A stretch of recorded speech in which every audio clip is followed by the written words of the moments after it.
예, 지난 주일에는 저 이전에 섬기던 교회에 가서 그렇게 잘 이제 보내고 돌아왔습니다. 돌아온 길에 제가 이성호 목사님께 이제 어떻게 교회 일을 잘 하시는지 싶어서 전화를 드렸더니, 아유, 소 목사님 그 교회에 아줌마 부대가 있대요. 제가 첫 마디 아줌마 부대가 있다는 이야기 듣고 저도 모르는데 어떻게 제가 깜짝 놀랐습니다. 어쨌든 우리 이성호 목사님 통해서 사도행전 2장 말씀, 또 에베소서 4장 말씀을 듣고 은혜의 수단으로 세워지는 교회, 또 하나님의 선물인 직분에 관해서 하나님의 말씀 듣고 깊은 은혜를 우리가 함께 받은 것을 제가 기억하고 있습니다. 여러분, 저는 그런 생각 해보았습니다. 우리 신자들이 매일매일마다 뭔가 나에게 부족한 것이 없을까 늘 그렇게 묻고 또 자기를 반성해야 되는데, 우리 신앙생활에서 말이죠, 나에게 뭔가 부족한 게 없는가, 뭔가 내 신앙생활에서 모자라거나 빠지는 게 없는가 늘 돌아봐야 되거든요. 이 자성하고 성찰하고 반성하는 모습이 없으면 우리 신앙생활은 금방 그냥 뭐랄까요, 경직돼 버리고 누구든지 섰다고 생각하면은 사실은 넘어진 것이나 마찬가지죠. 그런 점에서 나의 신앙생활에 뭔가 부족이 없는가, 너가 뭔가 빠진 게 없는가 늘 돌아봐야 되는데, 어떻습니까? 여러분 생활에 나에게 나의 신앙생활에서 뭔가 모자라고 빠진 게 뭐가 있을까 한번 돌이켜 보십시오. 한번 이 반성과 이 성찰을 하지 않으면은 큰 문제가 됩니다. 정말 우리 신자들은 경건한 마음을 가지고, 물론 예수님 안에 구원이 있고 예수님 안에 참 진리가 있지만은, 예수님 자신이 우리에게 참 소망이고 빛이시지만은 늘 이 구도자의 마음, 이 구도자의 자세를 갖고 경건하게 늘 나아가면서 늘 그렇게 내가 이미 얻은 것도 아니고 이미 내가 찾은 것도 아니라는 마음을 갖고 늘 그렇게 예수님께 붙잡힌 바 된 그것을 얻기 위해서 늘 표대를 향해서 나아가는 삶, 이게 굉장히 중요할 것 같아요. 제가 얼마 전에 소크라테스의 변론이라는 책을 읽었는데, 소크라테스 유명한 철학자잖아요. 4대 성령 가운데 한 사람입니다. 누구나 잘 아는 사람이죠. 아마 여기 어린이들도 다 소크라테스를 잘 알 거예요. 소크라테스라는 사람이 남긴 유명한 명언이 있죠. 그게 뭐죠? 너 자신 알라. 그 명언을 남겼습니다. 사실 이 명언은 소크라테스가 말한 것이기도 하지만, 사실은 소크라테스 이전부터 그리스의 델포이라는 곳, 제가 이제 2년 전에 그곳에 한번 갔다 온 적이 있거든요. 델포이라는 이제 도시가 있는데 아테네에서 한 200km 떨어진 곳입니다. 한 2시간 정도 가면 그 곳인데, 그 델포이라는 곳에 여러분 그 그리스의 올림푸스의 신들 가운데 아폴론 신을 아시죠? 아폴론 신, 태양의 신. 뭐 곳곳마다 이제 그렇게 뭐 각 신들이 다 뭐 숭배를 받고 신들이 다 있죠. 특별히 델포이에는 유명한 아폴론 신을 숭배하는 신들이 있습니다. 그 신전 들어가는 입구에 너 자신 알라라는 문구가 거기에 새겨져 있습니다. 그래서 이제 소크라테스 이전에 이미 거기에 나와 있는 말들이죠. 이런 이야기가 전해집니다. 하루는 소크라테스의 친구가 아폴로 신전에 가가지고 신의 이 신탁을 받게 됩니다. 신의 신탁. 신탁이라는 것은 우리 같으면 신이 우리에게 전해주는 말, 그게 신의 계시라는 뜻이 되겠죠. 그래서 여자 사제를 통해서 신탁을 받는데, 이 그리스에서 소크라테스만큼 가장 지혜로운 사람이 없다는 그런 신탁을 받게 돼요. 그 친구가 소크라테스한테 전해줍니다. 소크라테스는 이해가 안 되는 거예요. 왜 나는 그런 지혜로운 사람 아닌데 왜 나를 지혜로운 사람이 할까? 그래서 소크라테스가 굉장히 참 진실하고 그런 정직한 마음을 가지고 그때부터 그리스에 있는 유명한 사람을 다 찾아다닙니다. 나는 지혜가 없는데 도대체 지혜 있는 사람이라 불리는 사람을 다 찾아가면서 그들로부터 지혜를 얻기 위해서 한 명 한 명 만나는 거예요. 제일 먼저 만나는 사람이 정치인들이었습니다. 정치인들은 지도자로서 이제 국민들을 그렇게 이끌어가고 너 그렇게 바른 길로 이제 그렇게 늘 끌어가는 사람이기 때문에 그 사람들에게 지혜가 싶어서 찾아가서 대화를 해보니까, 소크라테스가 이제 다짜고짜 질문도 하고 대화하면서 이제 캐물어 보니까 지혜가 없는 거예요. 헛똑똑이 말이에요. 헛똑똑이. 자기만 지혜라도 생각하고 소고데스가 질문하고 또 듣는 대답을 통해서 쭉 그렇게 계속 물어보니까 뭐 이런 정치인, 저런 정치인, 우리 주변에도 정치인들, 우리 사회나 우리 나라에 많은 분들 계시는데 한번 소크라테스 어떻게 그분들 찾아가서 한번 그런 질문을 던지고 대화하는 걸 한번 상상해 보시면 될 것 같아요. 여러분 생각에는 어떤 사람이 정말 지혜로운 사람 같습니까? 지혜는 어떤 사람이 있는 것 같아요. 소크라테스가 그런 마음 가지고 찾아간 거예요. 해보니 정말 실망이었습니다. 그 다음에는 예술가를 찾아서 예술가. 이 사람들은 정말 영감을 갖고 뭐 예술적인 작품을 만드는 사람이니까 지혜가 있을 거다 생각하고 또 그분들도 자기들을 지혜 있는 사람이라고 그렇게 스스로 여기는 사람이었으니까 찾아가서 그 지혜를 얻기 위해서 만나서 대화하고 또 질문을 던지면서 지혜를 추구하였습니다. 그러나 소크라테스의 이 결론은 그것이었어요. 이 사람들은 순간적인 영감받아서 지혜롭게 보일 뿐이지 모든 삶에서 지혜를 가는 것은 아니구나 알게 되었습니다. 세 번째 부분은 장인들, 기술자를 이런 특별한 기술 가진 사람을 찾아갔어요. 그런 기술이 있을 때는 지혜가 있기에 있을 것이다 생각하고 찾아가는 거예요. 근데 이런 기술자를 다 한 명 한 명 찾아가서 해보니까 이 사람 역시 거기에 기술만 있을 뿐이지 인생에 지혜는 없는 거예요. 이것 때문에 소크라테스가 이제 아테네 모든 시민으로부터 미움받죠. 왜냐하면 정치인들, 권력자들이잖아요. 예술가들, 장인들, 기타 유명한 모든 지혜 있다는 사람 다 찾아가서 따지고 대화 나누고 하다 보니까 미움을 받게 됩니다. 그래서 결국에는 재판에 고소를 당합니다. 소크라테스가 다른 신을 섬기게 한다. 이상한 신을 섬기게 만들고 젊은 사람을 타락시킨다 해가지고 이제 유죄 판결을 받습니다. 배심원이 특별한 사람이 법관이 아니었고요. 일반 시민들 가운데서 500명의 배심원 구성된 그 민회에서 재판받습니다. 두 번 재판받는데 한 번은 유죄 판결을 받아요. 두 번째는 사형 판결을 받습니다.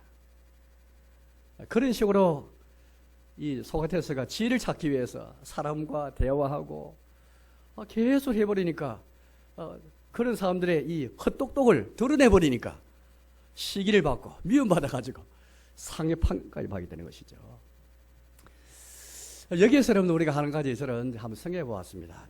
소크라테스 별명이 뭐냐니까 소등에 붙은 쇠파리처럼 이 등에처럼 이 소등에 떨어지지 않는 파리가 있죠. 쇠파리가 있죠. 얼마나 그 덩치 큰 소를 괴롭히는 작은 파리, 쇠파리, 조그만 등에 이 소크라테스가 그런 존재다. 아테네 사람들을 그냥 안일하게 가만두지 않고 계속 질문을 던지고 지혜를 찾는 그의 마음을 갖고 계속 괴롭혀가지고 이 안일한 삶을 살지 못하도록 게으르고 나태하는 삶을 살지 못하도록 좋은 의미에서 아테네의 쇠파리다.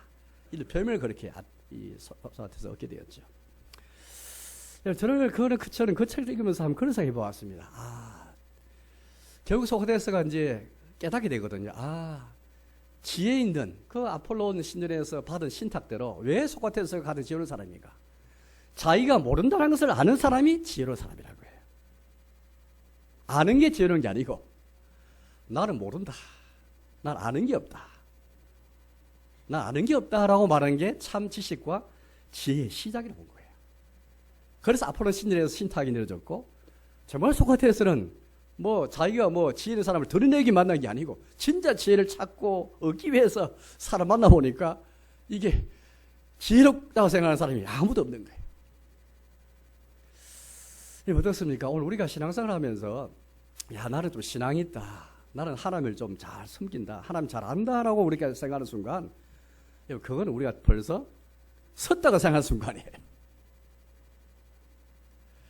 우리가 하나님 알아가는 것은 또 성경 말씀을 통해서 진리를 우리가 알아가는 것은 정말 계속 매일매일 우리가 추구해야 되고 예수님 안에 이미 구원이 있고 예수님의 소망이 있지만은 날마다 예수님 안에 있는 구원과 은혜를 날마다 누리기 위해서 그 생명을 더 잘 누리기 위해서 예수님께 붙잡혀서 온전한 구원을 향해서 날마다 달려가는 삶, 늘 자신을 채찍질하면서 돌아오는 삶.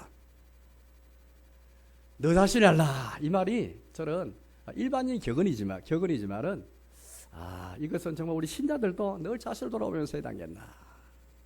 그런 생각을 좀 해보았습니다. 여러분, 저 오늘 시편 89편을 읽으면서 그런 생각 해보았습니다. 오늘 우리에게 뭐가 좀 부족할까? 우리가 많은 걸로 그렇게 우리가 생각할 수 있겠지만, 저는 특별히 시편 89편을 읽으면서 여러분 공감할지 모르겠습니다. 뭐가 부족할까 해보니까, 오늘 시인이 여러분들 오늘 계속해서 노래하고 찬양하고 또 그렇게 이제 이걸 고백하고 증거하고 있잖아요. 또 심지어 여기 사실 1절부터 3위 7절까지는 굉장히 좀 이 노래 같으면 장도에 해당되는데 3위 8절에서 그 마지막 절까지는 52절 빼고는 전부 다 단조예요. 단조. 굉장히 분위기가 너무 정반대인 거예요. 38절에서 51절까지 보면은 이 시인이 이 당한 그런 처지가 지금 굉장히 보통 처지가 아닙니다. 굉장히 어려운 처지에 있습니다. 눈에 보이는 것은 저 엉망이에요, 엉망. 근데 그런 속에서도 오늘 시인이 뭘 노래하고 있죠? 하나님의 인자하심과 하나님의 성사하심을 다 노래하고 있습니다.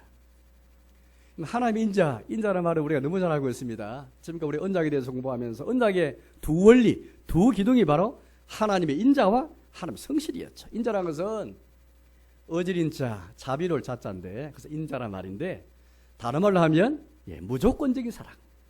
사랑에도 종류가 많잖아요. 사랑에도. 우리 성경에 보면 하나님의 이 인자를 통해서 나타나는 그 사랑은 어떤 사랑이에요? 조건이 없는 무조건적인 사랑이에요. 이 성실하다는 말은 진실하다 그 말인데 처음과 끝이 일관된 게 성실, 진실이란 말이잖아요. 흔히 우리가 아멘이란 말을 쓰는데 아멘도 여기 그 말이잖아요. 아멘은 원래 옳습니다. 그래서 말인데 진실합니다. 그 말이 그 아멘에서 이 성실이란 말이 나왔습니다. 같은 말에서 이 뜻이 나왔거든요. 하나님의 인자하심, 하나님의 성실하심, 이걸 오늘 시인이 계속 노래하고 있는데요. 1절과 2절을 한번 읽어보겠습니다. 1절과 2절인데 대표적입니다. 1절, 2절 제가 읽어보겠습니다. 내가 여호와의 인자하심을 영원히 노래하며 주의 성실하심을 내 입으로 대대에 알리하리다. 내가 말하길 인자하심을 영원히 세우시며 주의 성실하심을 하늘에서 견고히 하시리라 하이나이다. 내가 평생 노래하고 내가 평생 대대에 내가 알게 하겠다라고 이렇게 여러분들 혹시 이런 마음속에 결심이 선 게 있다면 어떤 것입니까? 저는 오늘 이 시인은 정말로 쉽게 말할 수 없는 것, 내가 영원히 대대에 영원히 내가 노래하고 대대에 알게 할 것, 자기 결심을 아주 강하게 그렇게 지금 선포하고 있죠. 2절 보니까 내가 말하기를 인자하심을 영원히 세우시며 주의 성수하심을 하늘에서 견고하시리라. 자기가 말하기를 자기의 어떤 그 굳은 결심을 말하고 있죠. 정말 하나님은 인자하심과 성실하심이 그분의 성품인데 인자하심을 영원히 세우시며 주의 성실하심을 하늘에서 견고히 하시리라. 하늘에서 땅을 향해 다스리는 우리 주님의 이 그 성품이 주의 성실하심이다라는 것인데요. 이게 여러분들 우리 신앙생활의 핵심으로 나의 삶 속에 다 구심점이 되어서 자리 잡고 있습니까? 저는 그걸 한번 생각해 보았습니다. 내 개인뿐 아니라 우리 교회의 이런 교회 생활에서 주의 인자하심과 주님의 성실하심이 어떻게 나에게 내가 경험하고 있고 내가 어떻게 이걸 체험하고 있으며 내가 어떻게 이걸 붙잡고 있고 나의 이 찬송과 노래와 나의 고백 속에 이게 들어가 있을까요? 우리 하나님은 지금 예배하기 위해서 모였는데 오늘 시인도 하나님을 노래하고 또 하나님을 찬양하고 하나님을 전가하고 있지 않습니까? 도대체 하나님께 감사하고 하나님께 예배한 데 있을 때 그 내용이 뭘까? 내용이 오늘 저도 이 시인은 하나님 인자하심과 하나님 성실하심이잖아요. 우리 지금까지 언약에 대해서 공부하는 중인데 언약에 대해서 왜 우리가 잘 이제 성경을 읽어도 그게 빨리 안 들어오냐 하면은 언약이라는 말이 성경에 이렇게 흩어져 있으니까 빨리 이게 구슬을 꿰듯이 다 이렇게 꿰기가 참 어려워서 그런 점도 있고 더구나 이 언약과 관계된 중요한 이 하나님의 성품이 바로 인자와 성실하심인데 이게 서로 연결되어 있는 것을 모르기 때문에 사실은 우리 이 빨리 잡지 못한 거예요. 인자하심과 성실하심은 언약 없이는 하나님의 언약을 이해하려면 이게 왜 언약의 배경이 이거거든. 언약 배경이 하나님께서 왜 자기를 낮추어서 우리 사람을 창조할 뿐 아니라 사람과 이 언약을 맺고 그렇게 참 자기 뜻을 드러내셨을까요? 이게 주님의 인자하심과 성실하심 아니고는 불가능한 거거든요. 또 사람이 언약 어겼지만은 끝까지 언약을 지키시는 하나님의 사랑에 대해서 보았는데 그것이 주님의 사랑, 즉 주님의 인자와 주님의 성실이었습니다. 사람에게는 인자와 이 성실하심이 없지요. 사람은 항상 조건을 답니다. 또 사람은 항상 변하잖아요. 변덕스럽습니다. 하나님은 무조건적인 사랑, 성실하신 분. 이게 하나님의 성품이고 이게 하나님이 사람과 언약을 맺으시면서 사람을 사랑하시고 우리 사람을 그렇게 구원하기 원하시는 주의 뜻이 여기 나타나는데 이게 우리 신앙생활을 얼마나 잘 살고 있을까요? 겉으로 보기에는 교회도 잘 출석해요.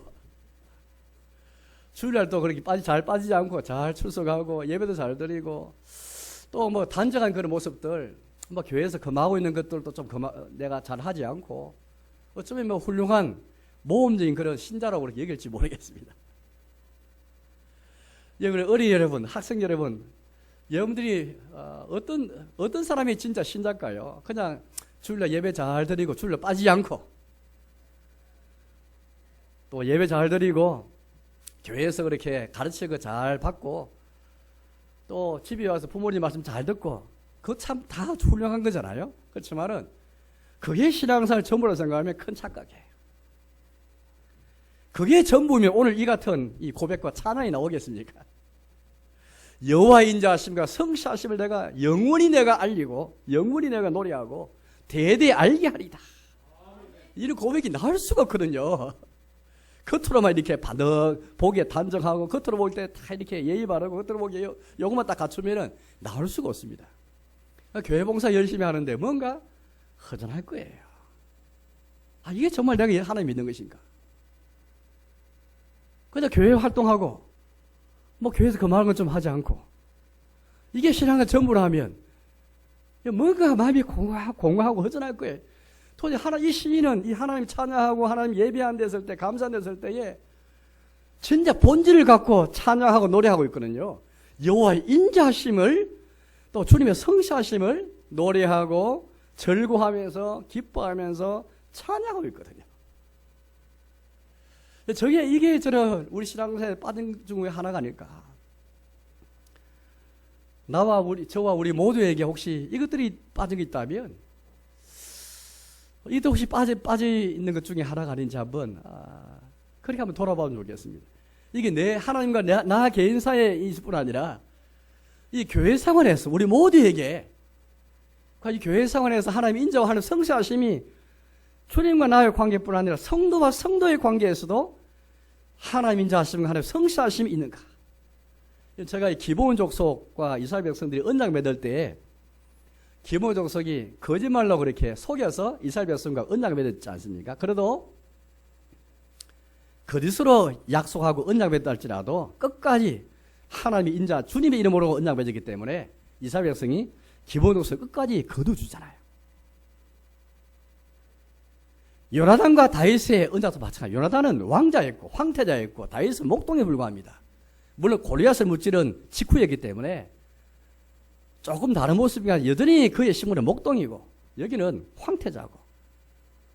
그런데 여러분 두 사람 사이 언약 맺잖아요. 언약 맺을 때 어떻게 합니까? 요나단이 자기의 겉옷을 다 주고 심지어 왕자만 입을 수 있는 군복과 칼과 활을 무기를 다 주잖아요. 맨날 그리스 사람들은 로마에 있는 사람들은 군인들은 아무나 군인 못 됩니다. 저 중산층 귀족들이나 중산층에 있는 사람만 군인이 되는 거예요. 천민들은 군인이 될 수 없습니다. 왜? 군인들은 자기 무기를 자기가 가져가야 되는 거예요. 군대에서 주지 않아요.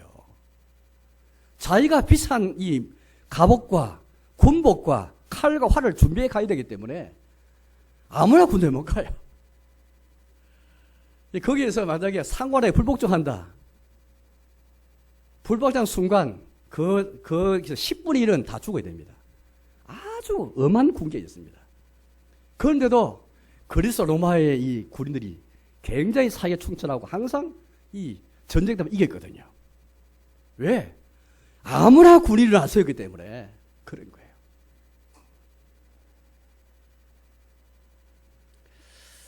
여러분, 바로 그런 이 군복을 요나단이 다윗에게 주었. 이게 무슨 말입니까? 내가 왕을 포기하더라도 장차 아버지 사울을 위해서 왕이 될 거였지만은 이걸 내가 포기하더라도 다윗과 언약 맺은 거거든요. 이거 상식을 뛰어넘는 겁니다. 하나님의 인자하심과 주님의 이름으로 언약을 맺을 때 얼마나 언약을 귀하게 여겼던지 그걸 자기의 권리를 다 포기하고 권리를 양도하면서까지 언약 맺은 것, 이거 주의 인자하심과 주의 성실하심으로 맺는 언약을 이해하지 못하면 이거는 도무지 납득할 수가 없는 겁니다. 사랑하는 여러분, 우리의 신앙생활에서 뭐가 좀 부족할까요? 주님과 나 사이에 이런 관계에서, 이 언약 안에서 주님과 나와 관계는 특별한 관계인데 그 배후에 하나님의 인자하심과 하나님의 성실하심이 있는데 이걸 얼마나 내가 늘 감동하고 있습니까? 얼마나 경험하고 있을까요? 예배드리면서 이 주님의 무조건적인 사랑, 예수님 피로 말미암아 우리 하나님이 인자함 베풀어서 나와 맺은 이 관계, 또 다른 성도들과 더불어서 맺어진 이 언약 관계, 이 언약 관계에서 우리가 신앙생활 쭉 해가는데 얼마나 하나님 인자하심을 내가 그렇게 경험하고 있고 하나님과 나의 관계 속에서뿐 아니라 서로의 관계 속에서 얼마나 하나님 인자하심과 성실하심을 경험하고 또 우리가 누리고 맛보고 그렇게 우리가 살아갔을까요? 적어도 오늘 말씀에 의하면 성도는 하나님의 인자하심과 하나님의 성실하심을 아는 사람이에요. 그걸 경험하는 사람이 신자입니다. 요한일서 4장 16절 말씀 우리가 너무 잘 알잖아요. 하나님이 우리를 사랑하는 사랑을 알고 믿었노니 하나님은 사랑이심이나 사랑 안에 거하는 자는 하나님 안에 거하고 하나님 또 그 안에 거하시느니라. 우리는 다 하나님의 그 사랑을 알고 믿었잖아요. 알고. 하나님이 우리를 사랑하는 사랑을 알고 믿었노니 하나님의 사랑이십니다. 이 사랑이 결국에는 이게 인자하심. 우리가 정말 하나님의 이 주님과 나의 관계 속에서 얼마나 겉으로 보기에는 뭐 이런 종교적 활동과 많은 의식들과 많은 것들이 있는데 그러나 근본적으로 얼마나 하나님 인자하시고 성실하심에 대해서 내가 감동하고 경험하면서 이것이 내면에서 나와서 바깥으로 나와서 예배를 드리고 또 교회 봉사도 하고 그렇게 우리가 일상을 살아갈 수 있을까라는 것입니다. 적어도 오늘 말씀에 하면 신자는 주의 인자하심과 성실하심을 아는 사람이고 경험하는 사람이고 고백하는 사람이고 영원히 노래하는 사람이고 대대로 알게 하리다라고 할 만큼 그걸 전가하는 사람이고 교회는 바로 그런 것이죠. 교회는. 그런데 오늘 하나님 인자하심과 성실하심을 오늘 이 시인이 어디서 먼저 경험했을까요? 어디서? 특별히 3절 말씀 보니까 3절 4절 말씀 보니까 주님께서 다윗과 맺은 언약 속에서 이걸 먼저 경험했습니다. 이거 보겠습니다. 3절 4절입니다. 3절 4절 주께서 이르시되 나는 내가 택한 자와 언약을 맺으며 내 종 다윗에게 맹세하기를 내가 내 자손을 영원히 견고히 하며 내 왕위를 대대에 세우리라 하셨나이다. 우리는 다윗 언약을 보았죠. 하나님이 참 다윗을 그렇게 언약을 맺었지 않습니까? 목동에 불과한 다윗을 찾아내어서 나중에 그런 말씀도 있거든요. 주님이 찾아내었어. 왜냐하면 그 사무엘 선지자가 이제 사울 왕을 이제 그렇게 이제 그 왕위를 피하고 새로운 왕을 그렇게 세우기 위해 사람 물색하는 중에 이스라엘 사람 집이 왔는데 이제 왕으로 그렇게 세우기 위해서 이제 그 기름을 준비해서 왔지 않습니까? 그래서 이제 이새가 참 그 집안의 어른인데 사무엘 선지자가 자비한 것에 대해서 굉장히 두려워하며 떨면서 영접하면서 그렇게 맞이했는데 그래서 이제 겉으로 보기에 사무엘도 보니까 마다들부터 해서 한 명 지나가게 하는데 너무 용모도 준수하고 너무나 늠름하고 키도 크고 이거 누가 봐도 왕이 될 사람인 거예요. 하나님은 그런 거 안 보셨죠. 첫째 아들부터 해서 한 명 지나가는 하나님은 아니라. 사무엘은 분명히 저 사람인데 하나님 아니라 말씀해서 마지막까지 찾아오는 이 막내가 없는 거예요. 막내가. 다윗은 아예 후보자에도 들지 못할 만큼 그렇게 중후받지 못한 사람이었죠. 나이도 어리고 하나님이 찾아내어서 기름을 부어가지고 그에게 기름을 부어서 왕으로 세우면서 언약 맺은 게 있잖아요. 내가 너의 왕위와 또 너의 자손이 자손 나라를 계속 있게 해주겠다. 너의 자손 가운데 계속 왕의 자리를 있게 해주겠다. 너의 자손이 왕이 되어서 다스린 나라를 계속 있게 해주겠다. 끊이지 않게 해주겠다. 그 약속이 있잖아요. 그러니까 우리는 그 약속 무슨 약속인지 알죠? 그 약속은 장차 우리의 구주 그리스도가 다윗의 자손으로 와가지고 그리스도가 통치하는 것, 그리스도가 왕으로 오실 것을 여기서 우리 약속하고 있고, 또 그 왕이신 그리스도가 통치하신 나라가 영원할 거. 왜? 결국에 눈에 보이는 다윗의 자손이 그렇게 계속 이어졌지만은 나중에 다 끊겨버리잖아요. 나라도 망해버려요.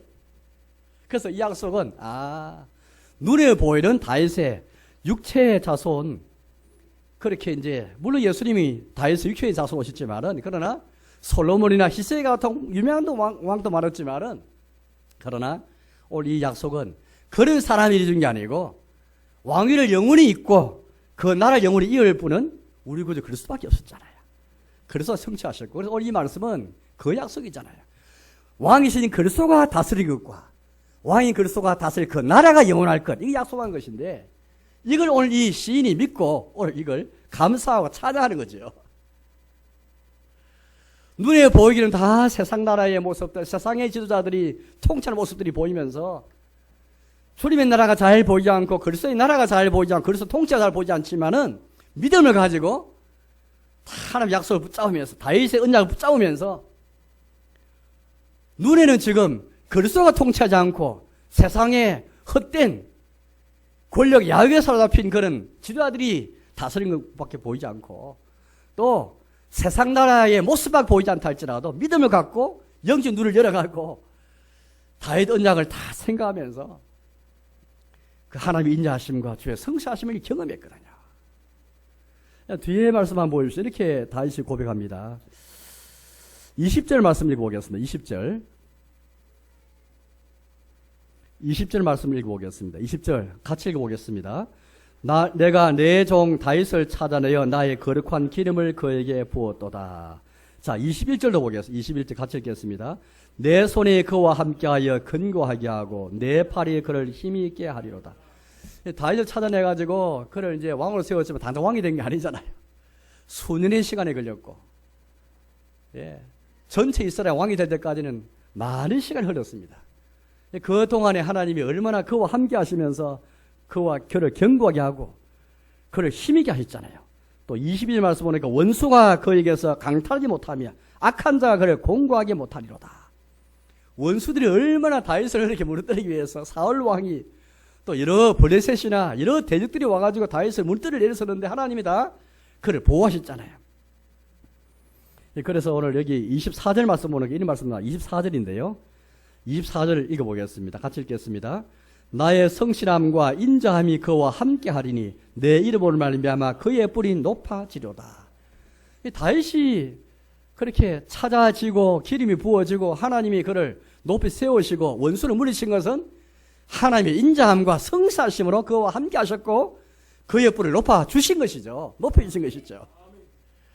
이걸 이 시인이 너무 잘 알고 있는 거예요. 하나님이 다윗과 언약 맺은 거 보면 다윗이 잘나서 하나님 맺은 게 아니고 주님이 찾아내어서 기름 부어가지고 또 그의 모든 그 뒤에 행적을 보면 하나님의 성실하심 인자하심 함께해서 그를 보호해주셨고 그의 뿔을 높여주신 것이지 다윗이 잘나서 그런 것이 아니다 하는 것을 말하고 있습니다. 얼마나 이 하나님께서 다윗과 맺은 그 언약의 배경을 보면 이런 말씀이 있습니다. 28절 읽어보겠습니다. 28절과 29절을 같이 해보겠습니다. 같이 읽겠습니다.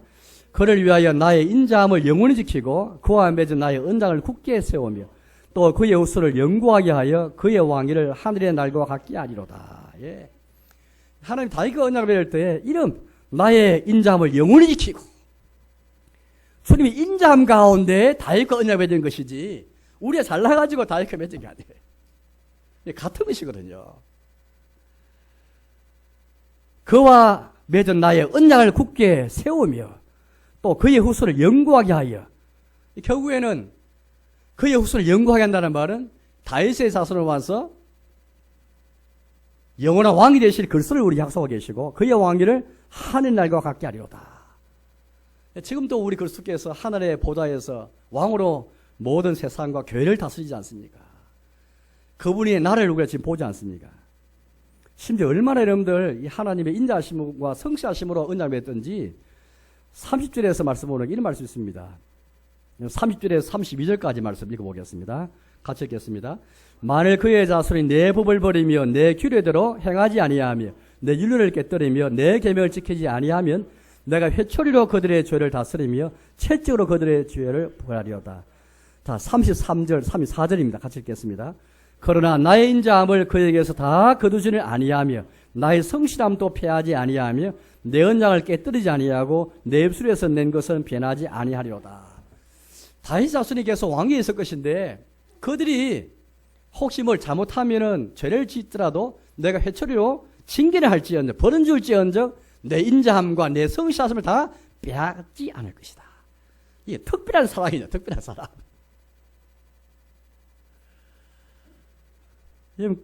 또 하나님께서 이 맹세하실 때 35절 말씀 보니까 제가 읽어보겠습니다.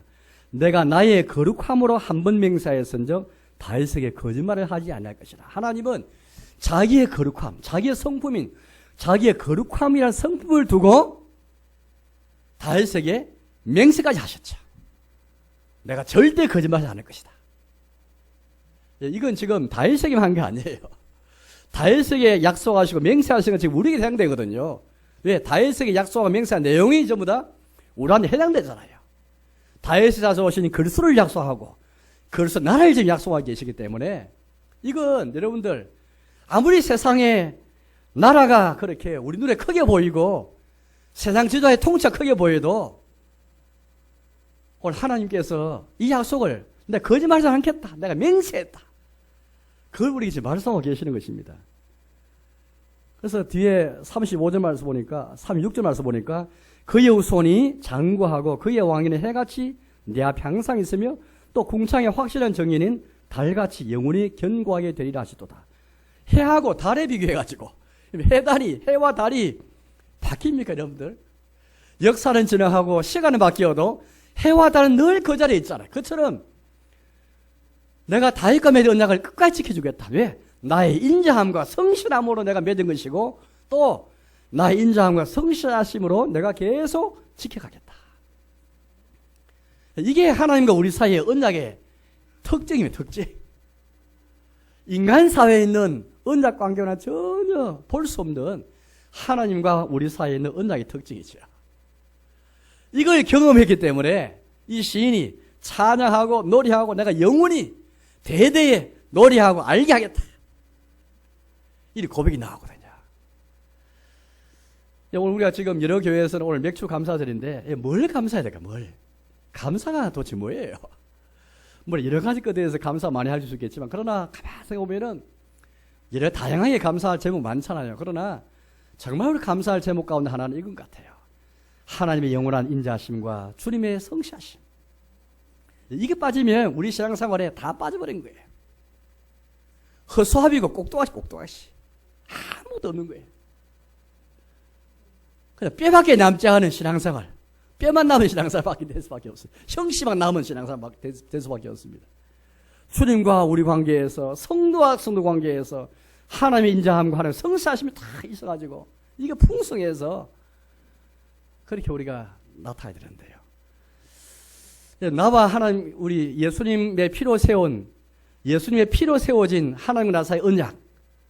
이게 여러분들 오늘 다윗을 찾아내어서 기름 부으시고 그렇게 그와 함께 하신 것처럼 하나님도 지금 나에게도 그렇게 하셨잖아요. 나 같은 죄인을 하나님 찾아내가지고 우리 교회를 불렀어. 기름 부어서 성도로 그리스도인을 부르시고 세우시고 그리스도께 속한 자로 세워주시고 우리 같은 자에게도 그리스도인이라는 직분을 주시고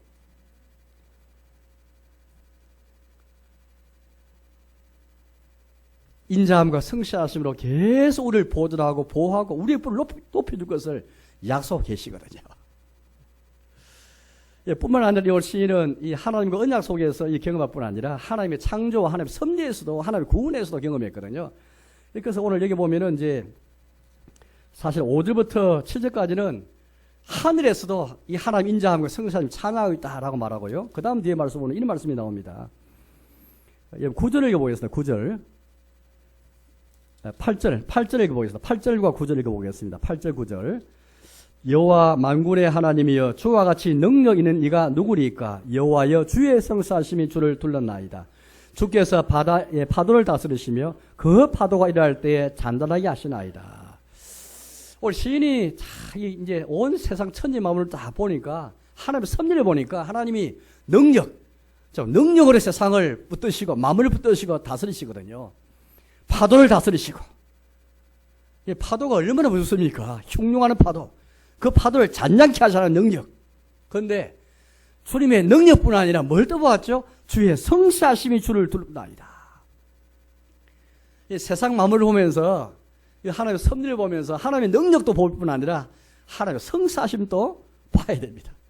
주의 성실하심이 없으면 이 천지가 보존될 수가 없죠. 주의 진실하심이 없으면 세상은 망할 수밖에 없습니다. 우리 죄 때문에. 뿐만 아니라 10절 말씀 보니까 우리 구원에 관해서 말씀하고 계신데 10절을 읽어보겠습니다. 같이. 주께서 라합을 죽임당한 자같이 깨뜨리시고 주의 원수를 주의 능력의 팔로 흩으셨나이다. 여기 라합은 우리 기생 라합을 가리키지 않고 이 라합은 비유인데 상징인데요. 애굽을 가리키는 이집트를 가리키는 그런 상징입니다. 괴물 같은. 과거에 이스라엘 백성을 하나님이 라합도 괴물 같은 이집트에서 애굽에서 그들을 건져내셨잖아요. 죽임당한 자같이 정말 라합을 죽임당한 자같이 완전히 애굽을 깨뜨리시고, 그렇죠. 정말 애굽을 그렇게 완전히 애굽의 이 바로와 장자들과 모든 군인들을 몰아시키시고, 또 이스라엘 백성이 최소 200만 명, 300만 명이 경제력인데 이게 노예로서 그 당시 중요한 경제력이었는데 이걸 빼버렸으니 나라가 망할 수밖에 없을 정도로 완전히 초토화시켜버렸죠. 주의 원수를 주의 능력의 팔로 흩으셨나이다. 하나님의 구원에 대해서 말하고 있습니다. 주의 능력. 그런데 여러분, 하나님께서 이처럼 우리의 구원, 저와 여러분들도 하나님께서 어둠의 세력에서 우리를 건지시고 악의 세력에서 우리를 구출하시고, 이게 우리 구원이잖아요. 마귀의 세력에서 우리를 구원하시고, 저와 여러분이 받은 구원인데 주의 능력이죠. 그런데 하나님의 이 능력으로만 우리를 구원하시는 게 아니에요. 하나님 보좌 어떤 보좌입니까? 14절을 보겠습니다. 14절을 같이 읽어보겠습니다. 같이 읽겠습니다. 의와 공의가 주의 보좌에 기초라. 인자함과 진실함이 주 앞에 있나이다. 하나님의 능력, 하나님께서 우리를 구원하실 때도 자기 능력, 다음에 의와 공의로 구원하시죠. 그러나 그것만 있는 게 아니에요. 인자함과 진실함이 주 앞에 있나이다. 이 진실함, 이게 성실함이에요. 하나님 인자함과 하나님 진실하심이 날 주 앞에 있어서 이게 우리를 구원하시고 세상을 섭리하시고, 심지어 창조도 말해요. 창조. 11절입니다. 11절을 같이 해보겠습니다. 11절. 하늘이 주의 것이요 땅도 주의 것이라. 세계와 그 중에 충만한 것을 주께서 건설하셨나이다. 하나님이 세상을 창조하시고 세상을 지으신 것도 주의 능력뿐 아니라 하나님의 인자함과 하나님의 진실함이라는 것을 계속 말하고 있는 겁니다. 여러분, 우리 어린이 여러분, 학생 여러분, 하나님께 세상을 창조하시 지으시고 우리 사람을 지으셨잖아요. 또 지으신 모든 세상과 이 하늘과 땅에 있는 모든 것을 다스리시고 섭리해 가시지 않습니까? 또 저와 여러분을 마귀의 세력에서 구원하시고 죄에서 건지시고 구원해 주셨습니다. 이렇게 하나님의 능력일 뿐 아니라 하나님의 의와 하나님의 공의일 뿐 아니라 주의 성실함과 주의 진실함으로 하나님이 다 이걸 자기 보좌에서 이걸 다 그렇게 우리를 그렇게 하신 거예요. 주님의 보좌는 의와 공의가 있을 뿐 아니라 주의 인자함과 성사하심이 이 보좌를 둘러 있습니다. 그래서 우리가 특별히 예수님 안에서 하나님의 보좌가 은혜의 보좌이기 때문에 계속 우리가 예수님을 우리의 중보자로 삼고 예수님 덕분에 하나님 은혜의 보좌 앞에 계속 나아가기를 힘쓰지 않습니까? 사랑하는 여러분 어떻습니까? 우리의 삶에서 얼마나 하나님 인자하고 성취하심을 노래하고 전가하고 고백하고 내가 알게 하겠다. 단호하게 내가 그렇게 선포하고 있으면서 내가 경험하고 있을까요?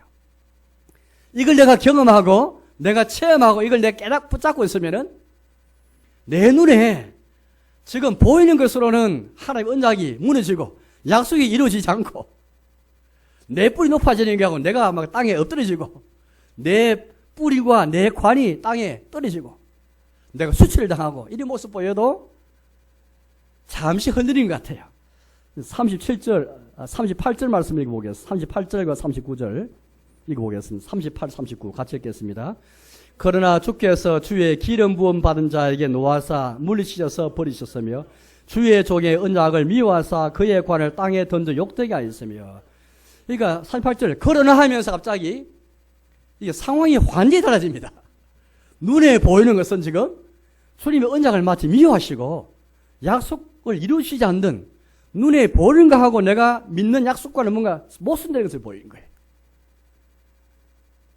언약을 미워하시고 날 욕되게 하시고 계속 읽어보시면 41절 보니까 대적들의 오른손을 높이시고 그들의 모든 원수들은 기쁘게 하셨으나 급기야 46절 보니까 이제 이렇게 고백합니다. 46절 같이 읽어보겠습니다. 여호와여 언제까지니까 스스로 영원히 숨기시리까 주의 노가 언제까지 불붙듯 하시겠나이까. 예. 주님 언제까지 계속 이렇게 빨리 약속 이루지 않습니까? 왜 주님이 다윗을 통해서 그리스도의 나라를 약속하시고 영원한 그리스도의 나라와 영원한 그리스도의 통치를 약속하시는데 왜 이게 보이지 않고 원수가 화기를 치고 내 개인이든 주님의 교회이든 이 나라에서 왜 이런 원수가 화기를 치고 있습니까? 하나님의 공이 어디 있습니까? 주님께서 스스로 영원히 숨기시겠습니까? 맞아, 하나님께서 스스로 그냥 자기 얼굴을 우리에게 해서 숨어 계신 것처럼 보일 때 있는 것이죠. 주의 노가 언제까지 불붙듯 하시겠나이까? 그러니까 시인이 지금 가슴이 느끼는 것은 이런 거예요. 눈에 보이고 내가 경험하는 현실, 보는 현실은 지금 완전히 정반대인 거죠. 그랬잖아요. 우리 어린이 여러분, 우리 학생 여러분, 청년 여러분, 우리 교회 여러분, 우리가 믿음 생활하면서 눈에 보이는 것, 경험하는 현실을 보면 도대체 하나님 살아계시나? 하나님 약속 어디 있는가? 왜 성도를 높이지 않고 성도를 땅에 떨어뜨리시고 우리에게 계속 노하시는 것일까? 불붙듯 진도하시는 것일까? 주님이 숨어 계신 것일까? 주여 언제까지니까? 여러분 그 47절도 읽어보겠습니다. 47절 읽어보겠습니다. 나의 때가 얼마나 짧은지 기회가 하소서. 주께서 모든 사람을 어찌 그리 허무하게 창조하시는지요. 하나님 인생이 짧지 않습니까? 인생이 길면 좀 그렇게 희망이 있는 인생이 짧은 거 아시는데 어떻게 하나님 나에게 이런 고난이 있고 이런 모순과 역설이 많습니까? 이 시인의 이 몸부림을 여러분 이해하셔요. 어찌 그리 허무하게 창조하시는지요. 49절도 읽어보겠습니다. 49절 같이 읽겠습니다. 주여 주의 성취하심으로 다윗에게 맹세하신 그 전에 인자하심이 어디 있나이까? 하나님 인자하심이 어디 있습니까 지금? 예. 그러니까 호소하고 지금 주님께 부르짖고 탄원하고 억울한 사람이 나라에 대해서나 공공기관에 탄원 그런 식으로 주님께 탄원하고 있는 것이죠. 50절 보니까 주는 주의 종들이 받은 비방을 기억하소. 하나님 기억해 주십시오. 따라서 가만히 생각해보세요. 오늘 이 찬양을 보면은 오늘 시인이 1절과 2절부터 쭉 처음에는 분명히 인자하심을 노래하고 성취하심을 대대 알게 했는데 그럼 이게 후반부 모습과 전반부 모습이 너무 다르지 않습니까? 그러면 전반부 모습과 후반부 모습이 다른데 이게 어떻게 이해해야 될까요? 한번 연결 한번 시켜보십시오. 결국 이거 같아요. 후반부가 사실 먼저 후반부가. 현실은 지금 이게 주 약속이 보이지 않고 비방밖에 없고 주인 자심이 눈에 나타나고 경험이 안 되는 거예요. 그러나 그 속에서도 지금 믿음으로 싸우면서 언약신앙을 가지고 왜 과거에 이 시인은 하나님의 언약신앙을 가지고 하나님 인자와 성취하심을 많이 경험했거든요.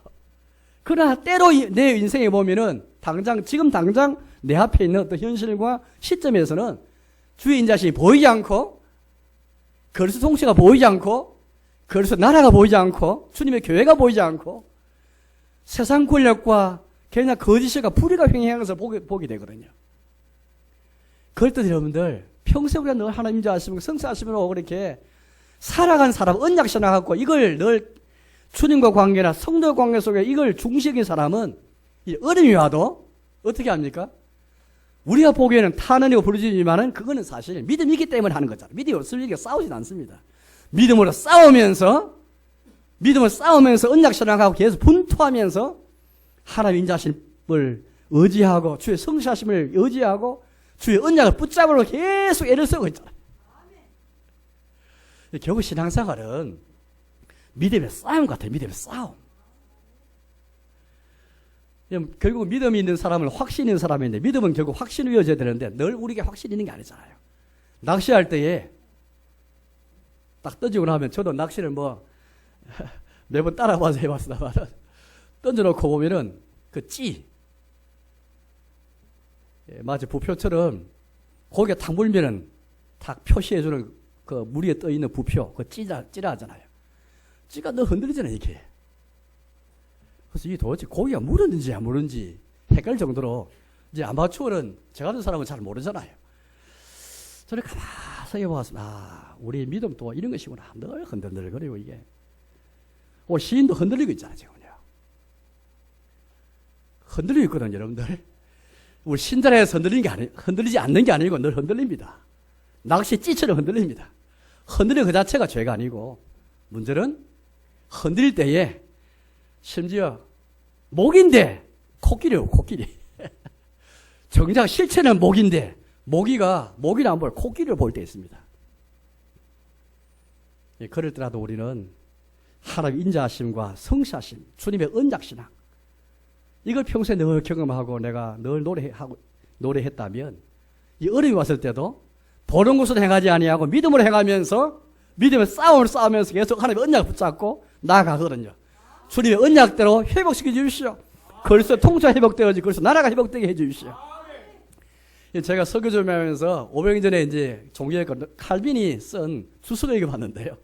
칼빈 당시에도 칼빈도 오는 거 89편을 해석하면서 그렇게 해석했습니다. 칼빈도 그 당시 교회가 굉장히 어려웠거든요. 왜? 외적으로는 하나님의 교회가 박해를 많이 받았지 않습니까? 박해를. 정부가 보호를 못 해주었습니다. 그래서 정부가 박해를 보호해줘야 되는데 정부가 정당한 그런 이 권세를 시행하지 않고 늘 위험에 노출되어 있었거든요. 그럼 교회 내부는 어떠냐? 교회 내부는 또 여러 가지로 어려움이 많았습니다. 하나님 말씀이 제대로 선포되지 않고 성도들이 미신적인 신앙 갖고 있고 그러면서 이 칼빈이 올 1089편의 시인의 이 심정을 가지고 하나님 주의 인자하심과 성실하심으로 속히 그리스도의 통치가 교회 회복되고 그리스도 나라가 교회 회복될 수 있도록 그걸 계속 기도한 그 내용을 제가 읽었습니다. 이제 말씀 몇 개로 하겠습니다. 사랑하는 교회 여러분, 결국 우리 신단은 이 확신감으로 살아야 되는데 확신은 금방 생긴 게 아니고 이 믿음의 싸움을 통해서 확신이 생기지 갑자기 생긴 게 아닌 것 같아요. 많이 흔들려야 그래야지 굳게 서고 확신이 딱 서는 것이지 처음부터 우리가 확신이 서는 게 아닙니다. 이런 많이 어려움 겪고 보는 것과 경험되는 것과 주님의 믿음으로 보이는 것과는 많은 차이가 있을 수 있죠. 우리 이 사회에서 믿음의 싸움을 싸우면서 언약신앙 가지고 나아가야 되는 것이죠. 여러분, 빛은 어둠이 다 지나간 다음에 빛이 나타나는 게 아니잖아요. 여전히 어둠이 있을 때에 조금씩 빛이 비치잖아요. 그런 것 같아요. 우리가 시련 가운데 있을 때 이 고난의 어둠, 시련의 어둠이 있을 때에 믿음의 싸움을 싸우면서 언약신앙하고 붙잡으면은 주님 빛을 싹 조금 비춰주시거든요. 고난이 다 물러가야 그 다음에 이게 신앙을 가지고 확신 가지는 게 안 돼요. 고난 있을 때, 시련이 있을 때, 어려움이 있을 때에 그때 흔들리는 가운데 흔들릴지라도 믿음으로 싸우면서 이 시인처럼 계속 싸우면서 이 의심이 생기고 회의가 들더라도 계속 싸우면서 주의 인자하심과 성실하심을 호소하면서 하나님에 대한 언약신앙 붙잡는 것 이게 답인 것 같습니다. 아무쪼록 너 언약선언 가지고 믿음의 싸움을 싸우시면서 하나님의 인자와 성취하심을 노래하며 찬양하는 정가는 저와 여러분 되시기를 주님의 이름으로 축복합니다. 함께 기도하겠습니다.